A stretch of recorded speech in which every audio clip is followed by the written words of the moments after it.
بسم اللہ الرحمن الرحیم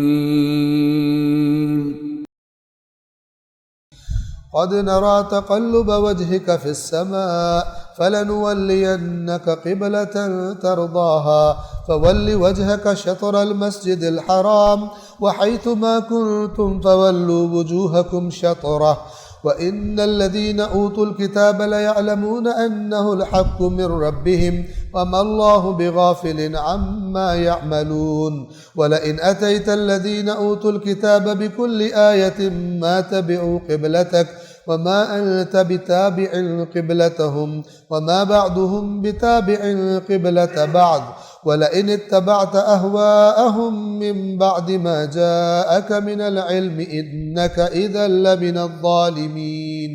بے شک ہم بار بار آپ کو آسمان کی طرف منہ کرتا ہوا دیکھ رہے ہیں،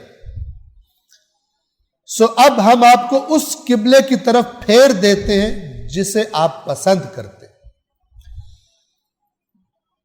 پس آپ اپنا رخ مسجد الحرام کی طرف کر لیں اور تم لوگ جہاں کہیں بھی ہو اس کی طرف رخ کرو، اور اہل کتاب اس بات سے اچھی طرح آگاہ ہے کہ یہ ان کی طرف سے حق پر مبنی بات ہے، اور جو کچھ وہ کر رہے ہیں اللہ اس سے غافل نہیں ہے۔ اب آپ دیکھیں، انسان جب خرابی کرتا ہے اپنی خرابی کی ذات میں خود آ جاتا ہے، کہتے ہیں دوسروں کے لیے گڑھا کھوتا خود اس میں گر جاتا ہے۔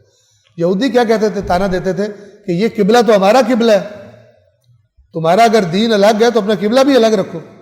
یہ کیسا دین ہے ہمارا؟ کہ بس اصلی دین ہمارا ہے، تمہارا ذرا لو لیول کا دین ہے، اصلی دین کون سا ہے؟ ہمارا دین ہے۔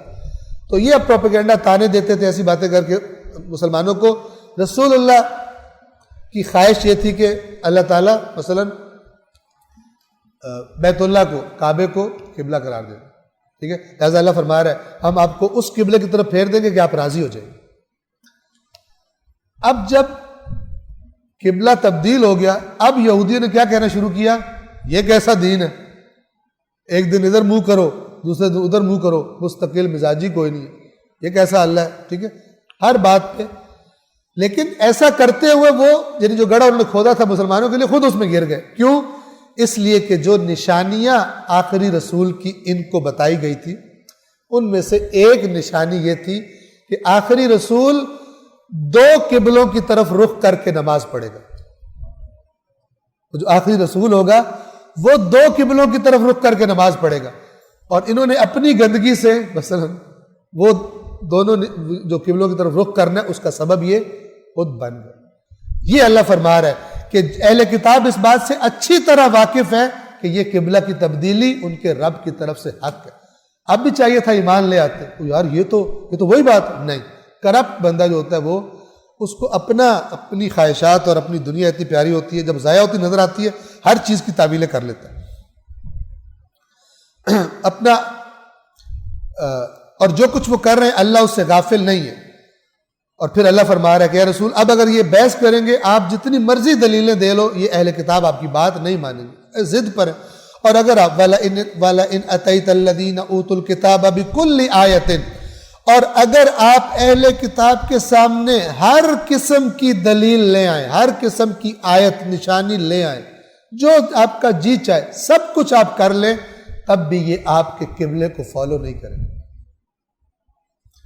وَمَا أَنْتَ بِتَابِعٍ قِبْلَتَهُمْ، اور نہ ہی آپ ان کے قبلے کے تابع ہیں۔ ختم۔ اب اس کے اندر سے ایک اور معنی کی بھی خوشبو آتی ہے، ٹھیک ہے نا؟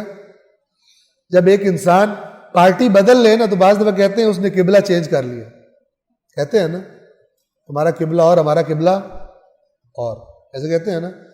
یہ معنی بھی ہے کہ اے رسول آپ جتنا بھی ان کو سمجھا لیں یہ آپ کا دین نہیں قبول کریں، اور لہذا یہ بھی جتنا زور لگا لیں آپ بھی ان کا دین فالو نہیں کریں۔ وہ جو پہلے آیت گزری تھی، یہ آپ سے اس وقت تک راضی نہیں ہوں گے جب تک آپ ان کا دین کو نہ اپنا لیں۔ لیکن اصل جو معنی ہے وہ یہی ہے کہ نہ یہ آپ کا قبلہ مانیں گے نہ آپ ان کا قبلہ ماننے والے ہیں، اور اگر آپ نے ان کی خواہشات کی پیروی کی علم آ جانے کے بعد تو پھر اِنَّكَ إِذًا لَّمِنَ الظَّالِمِينَ، تو تب پھر آپ یعنی اگر آپ نے ان کی بات مان لی تو یقیناً آپ کن میں سے ہو جائیں گے؟ لمن الظالمین، آپ ظالموں میں سے ہو جائیں گے. کہ اللہ کے نبی نے ایسا نہیں کرنا، لیکن یہ خدا بتا رہا ہے کہ قانون ایک ہے، سب کو خدا کی اطاعت کرنی ہے. قرآن کہتا ہے وَأُمِرْتُ لِأَنْ أَكُونَ أَوَّلَ الْمُسْلِمِينَ، اے رسول ان سے کہہ دیجئے مجھے اللہ نے امر کیا ہے، حکم دیا گیا ہے مجھے کہ اللہ کے حکم کے آگے سر جھکانے والا سب سے پہلا میں ہوں. کوئی مجھ سے پہلے سبقت نہیں لے جا سکتا. سب سے زیادہ اللہ کا اطاعت گزار، سب سے پہلے اطاعت کرنے والا میں ہوں، سر جھکانے والا میں ہوں. ایک صلوات پڑھیے پھر محمد والے. اگر جو علم آپ کے پاس آ چکا ہے اس کے بعد بھی اگر آپ نے ان لوگوں کی خواہشات کی پیروی کی تو آپ زیادتی کرنے والوں میں سے ہو جائیں گے. ظالمین کا ترجمہ ظلم بھی ظاہر بات ہے زیادتی ہوتا ہے، آپ زیادتی کرنے والوں میں سے ہو جائیں گے. صدق اللہ العلی العظیم.